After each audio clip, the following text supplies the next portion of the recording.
So first of all, We're Anna, all learning. thank you so much for joining me today. This is actually part of my Happier, Healthier Living series on Instagram that I'm going to be running from now on. And we're going to have loads of amazing guest speakers coming up over the next couple of months. And I'm so delighted that Anna's joined us here today. She's my first guest for the Happier, Healthier Living. So thank you so much for coming here today, because I know it's really chaotic and really busy with everything that's going on, you know, post-lockdown COVID, everyone getting back to some kind of normality, and of course school holidays and everything else that goes around with that. So there's lots and lots of stuff going on as well. So I'm aware of that. So thank you so much for joining me here today and getting on here today. I really appreciate that for being here with me today. So first of all, to give you a little bit of an introduction about Anna, Anna is the founder of Leap Health. She has over 18 years experience in the pharmaceutical industry, working with a broad spectrum of health professionals in different therapy areas, and also being a nutritional lead in various wellness programs as well. She focuses predominantly on workplace health and wellness workshops, and she has worked with some amazing companies. To name just a few, we've got Mercedes-Benz, the NHS, Unique Home Care Services, Kane International, and many other companies, which I'm sure she'll tell you more about in a little bit later. But what I've actually invited Anna to join me with today is one of the things I find that a lot of people have struggled with, especially over the last 18 months, is even though we're coming out of COVID lockdown, actually in the workplace we might not be. There's a lot of people still working from home, you know, and it's a different way of working now. And I think it's such a key importance. I mean, I've actually worked in the NHS and those kind of organisations before I went self-employed, so I know the stresses and strains of working in those kind of environments. And when we're in a caring service, sometimes the staff aren't getting the same support and the nurturing. They're not getting that well-being that they deserve to have, even though they're looking after everybody else. So it was really key for me to invite Anna as one of my first guests, because that is such an important factor for everybody, because we spend a lot of our time in work. So I want to really let you know that we're here to support you on this journey. And Anna is going to be sharing some awesome tips with you. Can't wait for her to share you and tell you more things about herself as well. So yeah, Anna, thank you so much for joining me here today. But before we get started, just kind of give everyone a little bit of a feel for who you are. You know, what is it, you know, explain your family lifestyle and how you got into the health and wellness industry in the first place. Thank you very much, Sean, and thank you so much for inviting me today. This is really exciting, and it is my first Instagram live. Hence, Woo, I'm woo! not getting on here, but we're here. Thank you very much. Oh, you're welcome. A real privilege, because it is one of those rare occasions when I have the house to myself, and it's just lovely having a bit of peace and a nice chat. So you've given me a really nice introduction there, which you've given quite a bit of background to where I'm from, but maybe just to give you a little bit more reason as to why I've been motivated to set up Leap Health. I guess I just felt for years and years there's a missing link somewhere. I've worked in a fantastic, amazing, large organisation where we've had amazing speakers, people like Sir Sebastian Cole, Steve Peters, who people might know as the Chimp Paradox Man, wonderful speakers like that, and loads of amazing learning. But I just feel there's a fundamental aspect that's missing, and that's prioritising your health. And I know things have evolved and things have changed, but all too often companies invest really heavily in the learning and development. But if people aren't in the right mindset, if they're not feeling physically strong, it really does fall on deaf ears, and you don't get the return on investment that you want to do. And I truly believe it's just about small little steps that you can make in your workday that can have a massive impact on the output that you get.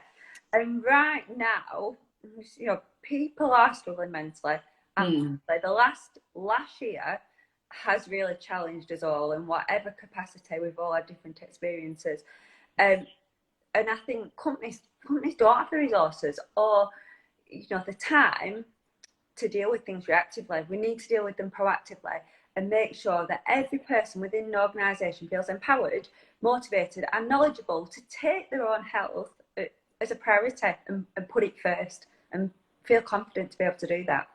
And I think that's one of the things, though, isn't it, Anna? Is it's not just about the organisations taking control of their health and well-being. It's about the individuals stepping up and taking some action in that as well, and using their voice to maybe. I don't know about you, but when I've worked in corporate and things before, I did work in an office, and even though we only got paid 9 till 5, we'd be in there before, and we're meant to get like a 15-minute break in the morning, one in the afternoon, and an hour for lunch. I think probably 80% of the time, originally, I used to be at my desk for all of those breaks.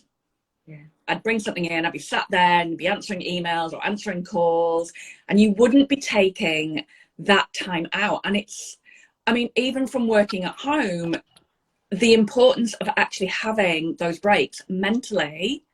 I know for myself, when I'm coaching people, I even say to them, set a timer, 20 minutes, do 20 minutes intense work, then take a break. Look out the window, look at somewhere else, look away from your computer. But we forget about these really, really simple, basic things, don't we?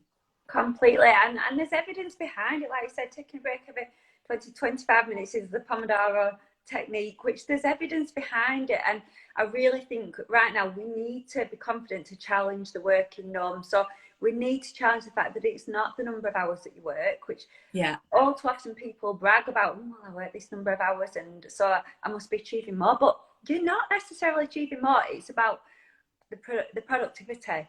And I think we need to be changing work cultures, work norms, so that we can confidently say, this is how I work more productively. And if I need to put my health as a priority so that you can get more out of me, then that is what I will do. Yeah. And I think what we want to kind of look at today is, what would you say are maybe some of the biggest health challenges that people have in that workplace right now? What would you say that would actually be? Yeah, okay. Well, I think this is vast. And as I alluded to before, everybody's had a real individual circumstance this year and everyone's got their own story. And I think after we've been through everything, resilience is key to maintaining momentum and ensuring we've got that productivity. But I think one of the biggest issue we've got is presenteeism. And presenteeism is defined as working with suboptimal health. And prior to the pandemic, the CRPD identified that 89% of people had spotted presenteeism in the workplace. However, only a third of them actually felt confident enough to address it. So there's a missing gap there, and that really, highlights the fact that there is a need in working norms and working cultures to change, to be able to put health and well-being at the forefront of what we're doing. Progressing on from that presenteeism, there's now an omnia of e-presenteeism. So we're all sat behind screens, loads of people working from home. And anyone who's watching this right now, I'd like you to just think about this situation and in your head answer this question. So if you wake up in the morning and you're not feeling in suboptimal health, your head's maybe not where you want it to be, you're physically drained, would you phone in, tell your boss that you're feeling sick and you're taking the day off, or would you be just fudge it and do a few emails, do the bare minimum because you're working from home and no one's actually going to spot you? And I guess maybe tap in the chat box, but I guess a lot of people would now say B. And there's too many employers out there that are quite smugly saying, well, we've got low absenteeism levels, so it's not an issue. Yeah. But I think you really need to focus on the presenteeism, where people are actually working with suboptimal health. And employers can't address every different situation. There's so many more legalities that are going on right now. Yeah. But what they can do is support their employees to make those simple health changes so that they can wake up more often than not with better health and better motivation to be present in the work. Yeah, I know. I mean, like, for a lot of people, when they're in that working environment, depending on, you know, what their role is and things like that, people presume that it's just people in more than management roles that get more stressed and actually their health isn't so great. But actually it can be those people on the front line as well, isn't it, that we sometimes maybe don't realize are getting stressed with real simple things. But it's not just, for me, it's not just about the stress in the workplace neither. There's other factors to do with that, isn't there? Because there's whatever's going on in our actual personal life can actually be brought into our workplace and vice versa. And I think it's been really mindful of that as well. It's like having that relationship with your working colleagues, not just as a boss neither. So I'm not saying this is just the responsibility of the bosses. What I'm actually saying is this is a responsibility of everyone working together. And I think that's really key, you know, be there to support one another, you know, be there, because sometimes people are afraid to use their voice and maybe they just need that support from somebody else. And I think that's really, really key in this kind of environment, especially. I was already working from home, so it didn't really affect me in the same way. Not being able to go out to events and things like that was rather frustrating. I liked do my networking, connecting with different people more face to face, having a coffee and a general chit chat. But for my partner, you know, he was used to going into work every day, working in that like corporate kind of environment, you know, where everybody's working together, and then all of a sudden he's in an office on his own. I'm really fortunate that we do actually have separate offices, because he'd drive me insane. Other people have not been so fortunate. They've been sharing kitchen tables and all sorts of things together and everything else going around, whereas I can lock myself away. But it is very, very different. And how would you kind of say, I mean, for me, it's motivation. It's how would you keep yourself motivated on a day-to-day basis, especially in the home environment, to be super productive, like you were saying, but, you know, making sure that you're looking after your health and wellness. Yeah, I think that's really interesting. And I guess before we come on to that next, I've got a simple strategy that is quite easy to follow. But before we come on to that, I think you made a really good point in terms of in the last year, there's so many more stresses that are going on in people's personal life as well as their professional life. And if the last year's, longer than a year, has given us anything, it's a realisation that we are all human and that needs to be evident in the workplace. And Mental Health England do a really good promotion around turning up as my whole self. And if you look at that on LinkedIn, there's some great examples of people who saying, you know, what they are. They're not just that role within the organisation. There are other things there's other things in the background, you know.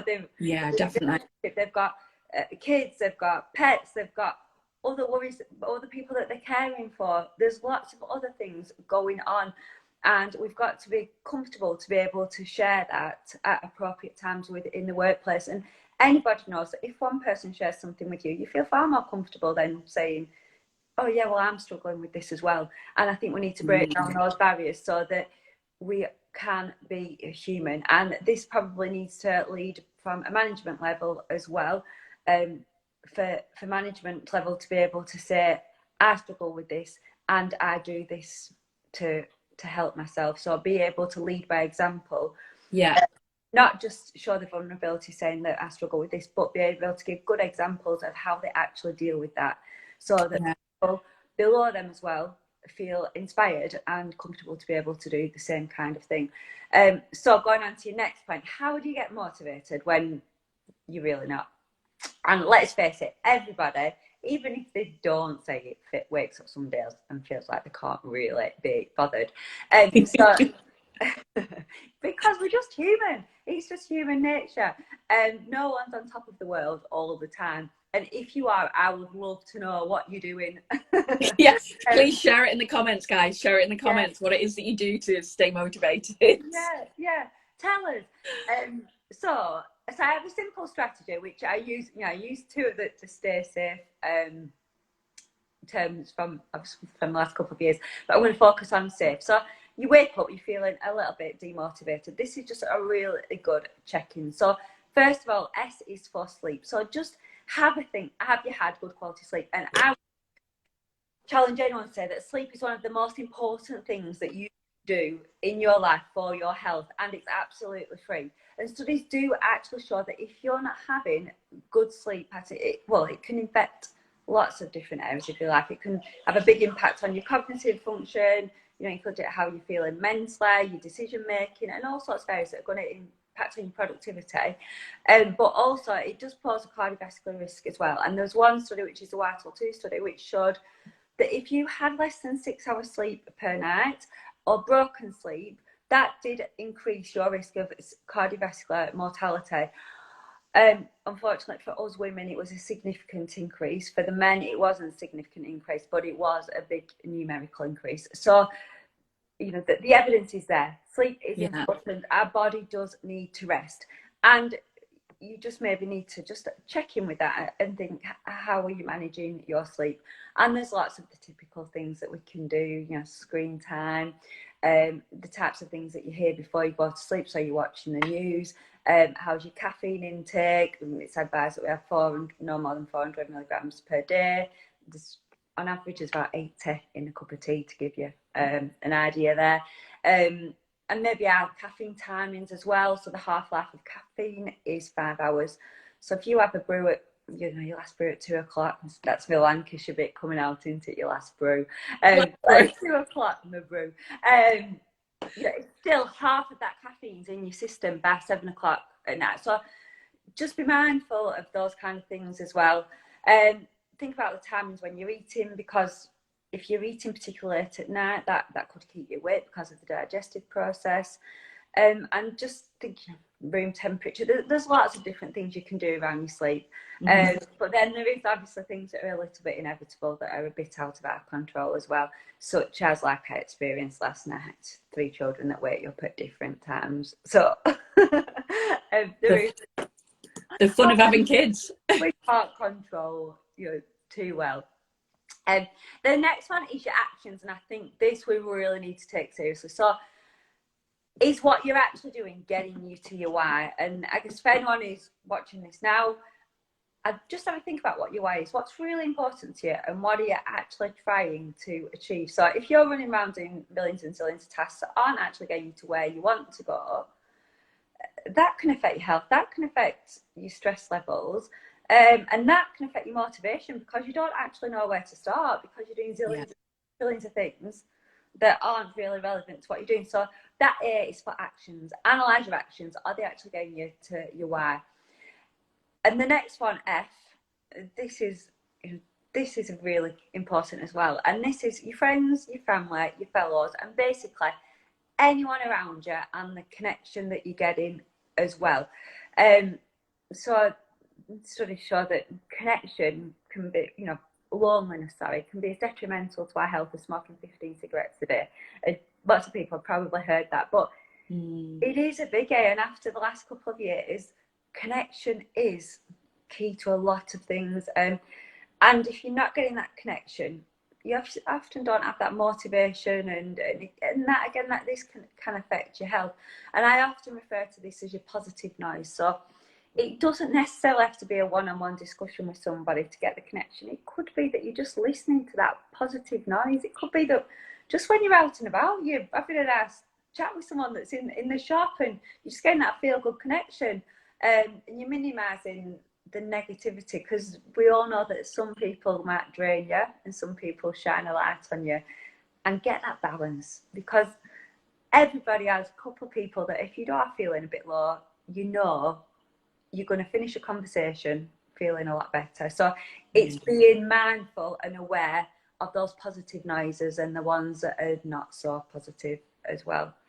And then the last one is E, which everybody knows: eat well and exercise. They both have a massive impact on your health, on both your mental and physical health. Make sure you enjoy both. So enjoy what you're eating, and enjoy your exercise. So make sure you're getting loads and loads of nutrients and a variety of nutrients in what you're eating. Try and eat unprocessed, and think about eating for your mind as well as your body, because it's just as important. It's not just about six packs and losing weight. It's about nourishing your mind as well. And in terms of the exercise as well, make sure it's really individualized to you. So just because someone else is doing zillions of burpees every day or following a specific diet doesn't mean it's going to work for you. You've got to really think about what's going to work for you and what works in your environment as well. So that is just a really quick go-to. So S for sleep, A for actions, F for friends, family, fellows, and really just positive noise, and E is for eating well and exercising. I absolutely love that. I mean, it's a real strength. It's a real funny one. I know when I was studying my coaching and everything like that, and we talk about health and we talk about exercise, and sometimes actually words can make people not want to do something. Yeah. So it's that mental thought about exercise, but actually what we're talking about here, guys, is we're asking you to do some movement of some kind every day. So no matter what job you're in, whether you're driving or you're in an office environment and you're sat at a desk, or you're actually up and about doing labouring work, your body is doing the same things time and time and time again, either not doing exercise or overdoing it. And then you need to be able to move your body in a different way to be able to relieve that. So that's what we're talking about here. Even if, I live in a townhouse and I'm on the top floor. I've got 2 flights of stairs. So if I want to breathe, I do have 2 flights of stairs to go down. If I want another coffee, I've got to go down 2 flights of stairs. That's movement, but it makes me get up and go and do things. If I'm wanting to be focused on what I'm doing, we have a puppy. She's a year old in a couple of days. I have to actually close the child gate downstairs on the ground floor and lock her out of coming up here to do distraction, because sometimes she's just so distracting. So when I'm doing my coaching calls and things like that, she's downstairs, because otherwise she comes and joins in. And that's the same with kids, isn't it? Same with your parents, your partner even, coming in and distracting you, asking you silly questions and things like that when you're trying to work, especially in the home environment. It is extremely challenging. So I know when I used to work in the office and things like that, it is trying to teach people just to get away from your desk, because this closeness, especially to technology and a monitor all the time, it's not good for your eye health for a start, never mind your mental capacity and everything else. You need to be looking away and stepping away from that computer. Doing a little bit of movement even at the desk, a few stretches, whatever it is, you need to get something in there. Lunchtime, go for a walk, absorb nature.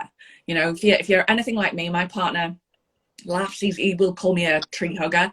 But you know what? Being in the woods and being in that energy, it just changes the way that you think and the way that you feel. So if you can bring those kind of activities in a day-to-day basis, even when you're working from home or working anywhere else, make sure that you have that time out. So that eating well, by the way, is mindful eating. Mindful eating is not sitting at a computer eating your food. There's nothing mindful about that. It's about having that food in front of you with technology turned off and actually enjoying the colours of that food. It's about enjoying the flavours of that food. All of those things, chewing your food, actually chewing it rather than just putting it in your mouth, chewing it twice and swallowing it. All of these things can help to boost our metabolism, which is giving us more energy, which then helps with our motivation, helps with our brain health. Try and spend at least 20 minutes eating that meal, not throwing it down your throat and moving on to the next thing. It is so important that we get these things in. And of course, making sure that you've got hydration throughout the day.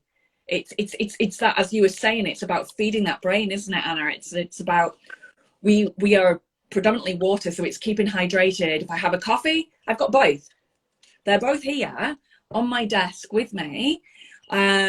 So it's alternating those things. You know, I do have a cut off for coffee, and it is midday for me. I have 2 coffees in the morning, and then that's it. I'm really good.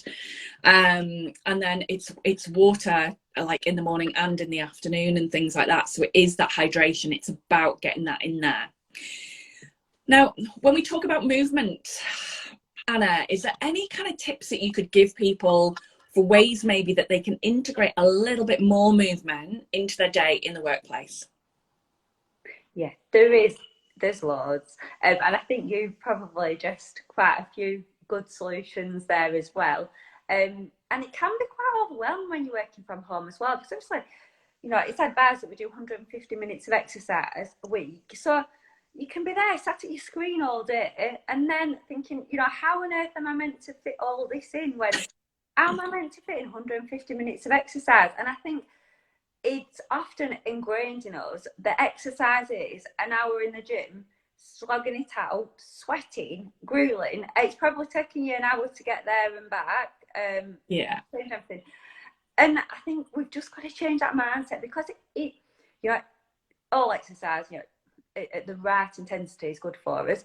But it's good to keep moving at intervals during the day as well. Yeah. And not just for the physical health, but for our mental health as well. You mentioned getting out in nature.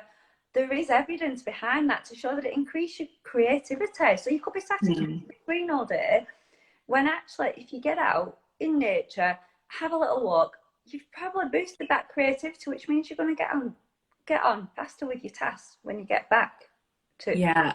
And I think that it's so important, isn't it? Sometimes, as you said before, we spend a lot of time doing, but we're not actually progressing anywhere. It's not productive doing. It's just kind of like robots, kind of just working away, ticking the boxes, but not actually being productive in what we're actually doing in that time. And it's amazing that when you are more focused on what you're doing, how quick you can actually get it done. So by taking those breaks and stepping away and then coming back, you actually get a lot more done in a lot shorter time. So you can be a lot more productive throughout the day. And personally, I know for myself, you know, when you have one of those big to-do lists, I'm sure we all have them somewhere. I have a to-do list, which is these are the things that I want to do at some point. But then I have a to-do list for the day. And do you know what? I put 3 things on there. I put it to 3 key things that I want to achieve that day. And, you know, sometimes what I do is to keep the motivation going throughout the day. If there's something that's not quite so exciting, one of the jobs that I have to do, that would be my accounts, by the way. If my accountant's watching, I'm really sorry, Laura. Really, really apologise for that, but she knows how much I love it. If not. It's that kind of thing that what I do is I try to buffer it with the things that I enjoy doing. So I'll do something really positive that gives me energy, brings me that kind of joy and fulfillment. And then I'll do the thing that's not quite so motivating to me. But at the end of the day, there's always a positive, even to the dull tasks. Because if I didn't do my accounts, then I wouldn't know whether my business is doing well or not. And then my bills wouldn't get paid. And then I'd have people stressing me out. And then I would be getting stressed. So actually there is a reason why I have to do them. But it's that whole thing, isn't it? It's about, you know, planning your day in such a way that it works more productively. And I know sometimes, guys, in some jobs that isn't that straightforward, because you've got a more structured role and it's based on maybe people coming in to see you, talking to you, maybe you're booking appointments, whatever it is. So sometimes that role is very, very different. If you're in a shop, it's waiting for that person to come in and then finding things to do in between. But you can still take control over what it is that you're actually doing in that time as well. Even when I've worked in administration for many, many years, strangely enough, within the NHS organisations, it's about, you know, planning what tasks I was doing at what points of the day. And that's also about knowing you. So connecting with you a little bit more so that you know when you're more productive. Are you the most productive when you walk in the office at 9 o'clock? Or actually, does it take you a little, like, you're more productive to kind of time a little bit later on? It doesn't mean you're not going to be working at those earlier times, but, you know, plan that time. And one of the biggest ones for me, guys, is turn your goddamn computers and emails off when work's over, and don't look at it again until the next day. If you've got something on your mind, jot it down somewhere and look at it the following day. Do not go back to that computer and send that email. And if you're a boss, definitely do not send that email at 10, 11 o'clock at night, because you stress your staff out the next day when they see that you've been working that late. Again, that's leading by example, isn't it? So you've got, Yeah. if you want to change the norms, you've got to walk the walk and not just talk the talk, haven't you? Yeah, definitely. That's it. And I think going on to changing the norms as well, there's too many meetings that are video meetings, isn't there, right now? And yeah, it's been it has been a godsend over the last couple of years, but it's habit. Some things are habitual, aren't they? That we'll just book a Zoom's call and we'll just book a Teams call in. But I really, really would encourage you to challenge every meeting that you've got. You were saying, Dawn, great, like, look at your diary, what you're best doing at different times. Look at your diary and look at the meetings you've got booked in, and are they appropriate? Do you really have to have every meeting on a video conference call? Because I guess, and if you did this after we finished this live now, if you opened your diary and looked at your meetings for today or tomorrow, I guess you could at least change one or two of those meetings to a telephone call in which you could just go for a walk during that time. And yeah, during that time, you've got out, you've got moving, you'll probably have a more productive call. You're not losing the will to live because you've been on Zoom and Teams calls all day, and you've contributed 250 minutes that you have to do for the week. So you've got a better work-life balance as well. So you've really got to be fired up about your health, making it a priority, and changing the norms for what you're doing. yeah, definitely. Now, we did touch briefly on kids before, because obviously they disrupt sleep. But more importantly, I think it's a really important thing, though, isn't it? It's about getting that life-work balance, whichever way you want to do it, work-life balance. And, your family really, really impact on that, especially your kids. For me, my kid is a little fur baby who comes in, but she is still a puppy and very demanding at times. I've not actually got any kids or anything like that, but I know what it's like because I work with a lot of people who do. And I've worked with a lot of people in the past that have had kids and stuff. How has it affected you when the kids are at home, like, schools are shut down, you've got no childcare, no nothing? How do you kind of create that work environment so that you can still have time with them, because they still need their needs fulfilling, but at the same time still actually work and be productive? Yeah. Well, I think that's good point. For everyone, it's not just kids. It's like your pets. It's maybe your elderly parents. It's really having that extra added responsibility for caring for somebody else, isn't it? That makes life a little bit more challenging sometimes. But yeah, if we go back to homeschooling, I am going to be totally honest. If anybody says that they found it a breeze, I want you to write a book and I want you to tell us all your top tips, because it was bonkers, okay? And any of these parenting books that said you could follow everything went out of the window during homeschooling, because it wasn't a normal situation. It was added stress that we were not used to. In our house, I had an 11-year-old, I had a 7-year-old, and a 2-year-old. So during homeschooling, I had a 2-year-old that was, organising all my kitchen, constantly doing different things. I had 2 children that were on Zooms at different times. One of them spent most of the time under the table. And yeah, so it was a very challenging time. And within all that, I had my work as well. So I think it's just really, as you said, getting that good routine, really. So and making sure that you assign the tasks that you've got to do accordingly with the time that you've got. So, in an afternoon, I would ensure that that's when all my quiet, really serious, focus work was done. Made sure that got the kids out in the morning. So that was as important as anything, was to make sure that they'd got out, they'd let off a bit of steam, and not just for them as well, for myself also.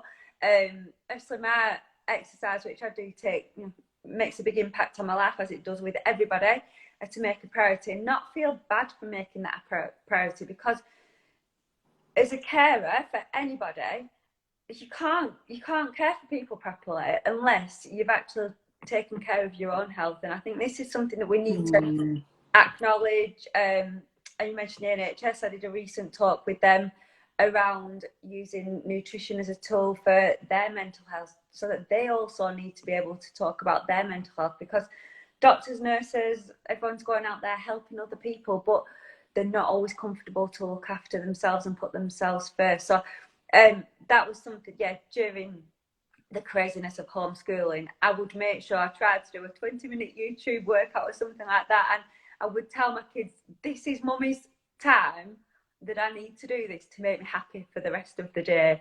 And I think you can't feel bad for that, because that is then going to make you have a better day with the kids as well. So I'm trying to think what else we really did. Really focus on the big movement. And also, I think it's always important not to compare yourself to anybody else, and not think that everything is a rosy picture for everyone else, because it's not. And maybe cut off to some of the social media where people are just painting pretty pictures of how they're winning at life, because no one actually is. And you have more respect for people that are honest about their ups and downs, and just share it as a journey together. And I think one of the most liberating times was after the first lockdown, when we managed to get together with a few other mums that had been homeschooling. One in particular was a head teacher as well. And some of the tales that we had to tell just made you realise that you're normal. You're not alone. Yeah.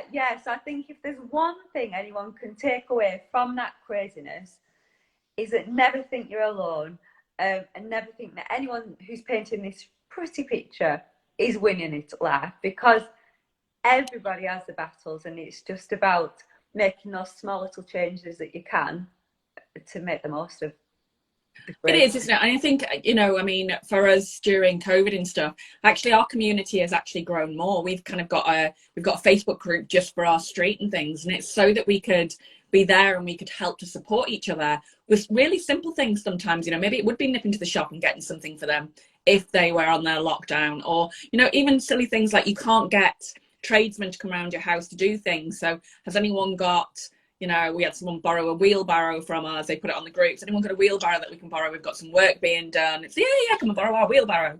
We wouldn't have had that before lockdown. No. Nobody would have thought to ask. They would have just gone and bought a wheelbarrow.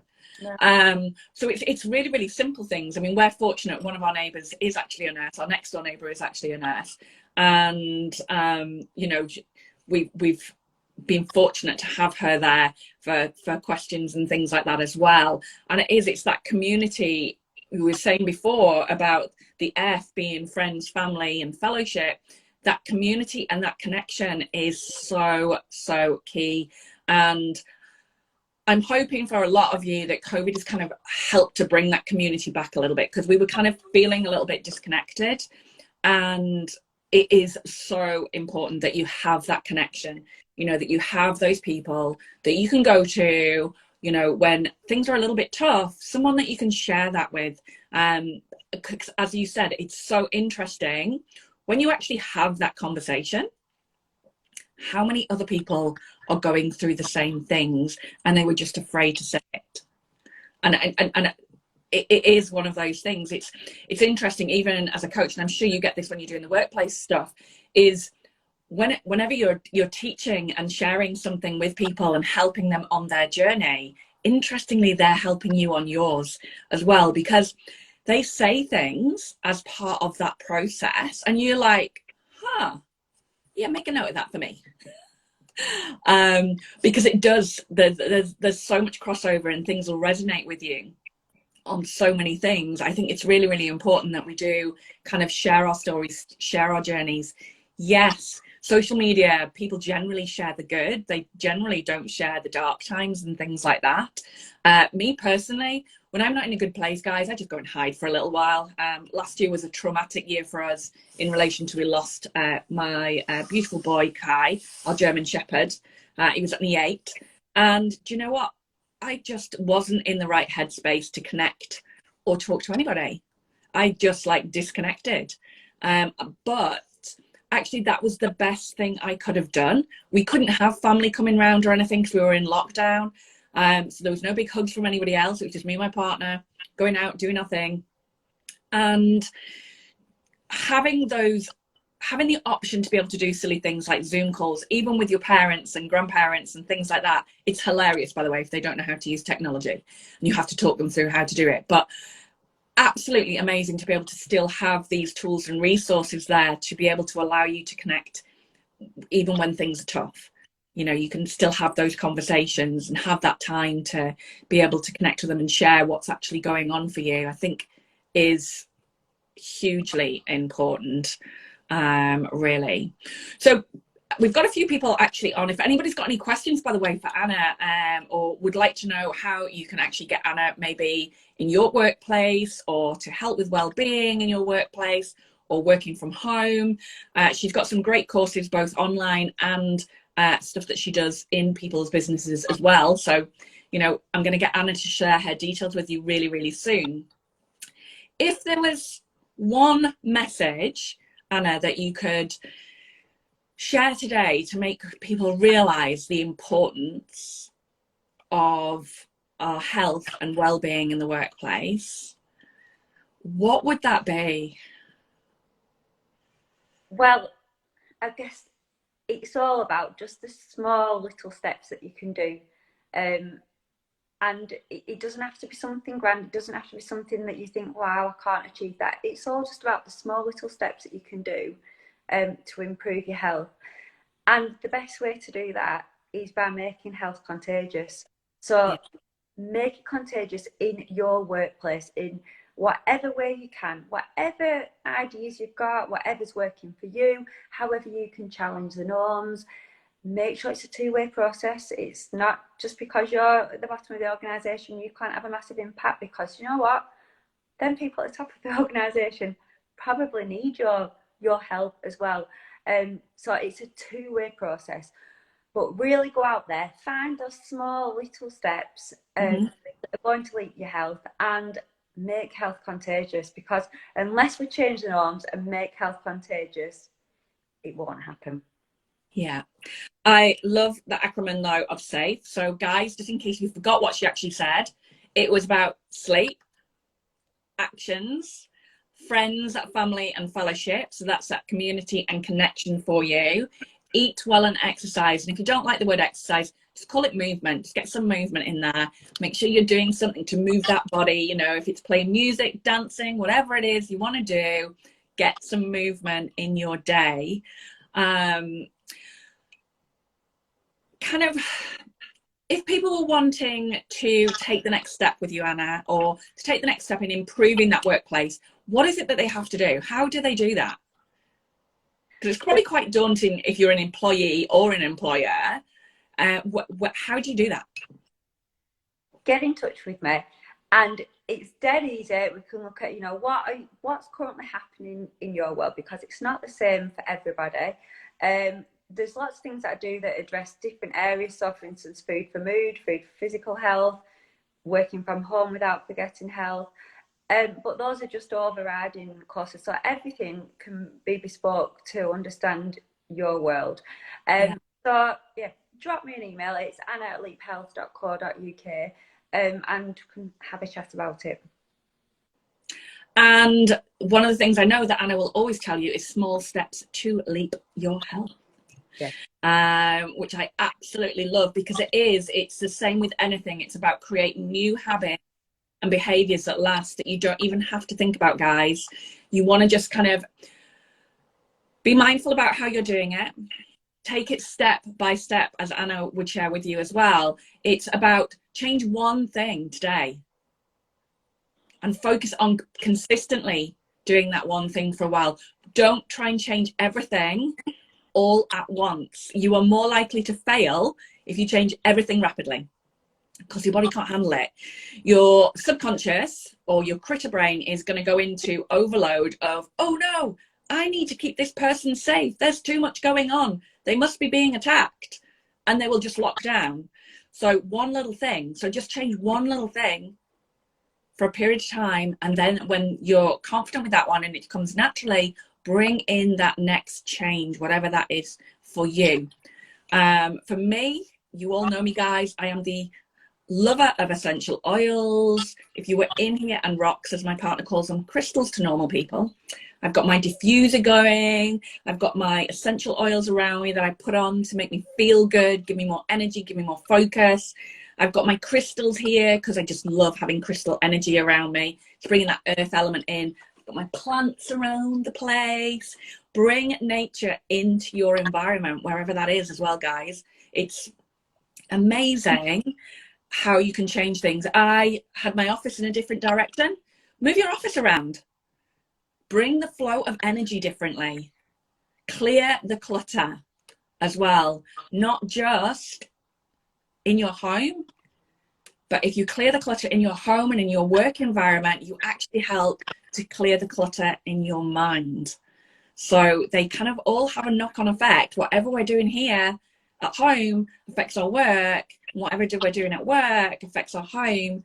So start clearing some of those things out and moving forward. So Anna, where your website is? It's leaphealth.co.uk, and there's lots of blog posts on there with specific small steps that you can try in the workplace and outside of the workplace, related to movement, related to what you eat, all different aspects. So if you're thinking, well, I haven't actually got a small step from today, check it out. And I know, Dawn, you've got loads and loads of small steps that you could help people with as well. So take something from today, make it actionable, jot down 1 or 2 small steps that you're going to do. Again, check that diary for your things, and really make this time worthwhile. You've invested in this time, so make sure you do something with it. Yeah. And guys, when she says about looking at your diary, it's amazing how many things that are in your diary that you don't actually need to do, or maybe you're doing it and it's actually somebody else's job because you think that you can do it better than them, or you've taken on the responsibility of doing everyone else's work to make their life easier, but you're making your own hell. So do have a look. I'm sure there will be something in your diary this week that you can get rid of, and maybe put something in there that is around self-care, love and nurture for you, whatever that might be. That could be a walk in nature. It could be, just chilling out in the bath with the door locked and nobody else in there with some music and candles, whatever it is. It could be going to the gym and having a serious workout, or whatever it is that makes you feel totally nourished, both emotionally and physically. Do that, because it's not just about the food that we eat, it's about the activities that we're doing on a day-to-day basis. Nourish yourself both physically and mentally on a day-to-day basis. So a huge thank you, Anna, for coming on here today. I hope you guys will get in contact with Anna. The tips that she shared with you, they may be really simple, but they're super effective and they can be life-changing. So please take those steps on board. Reach out to Anna.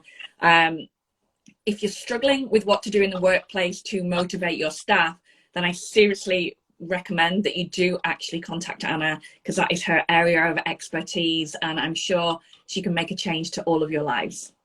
So huge thank you, Anna. Thank you so much for joining me here today. Any last words before we go?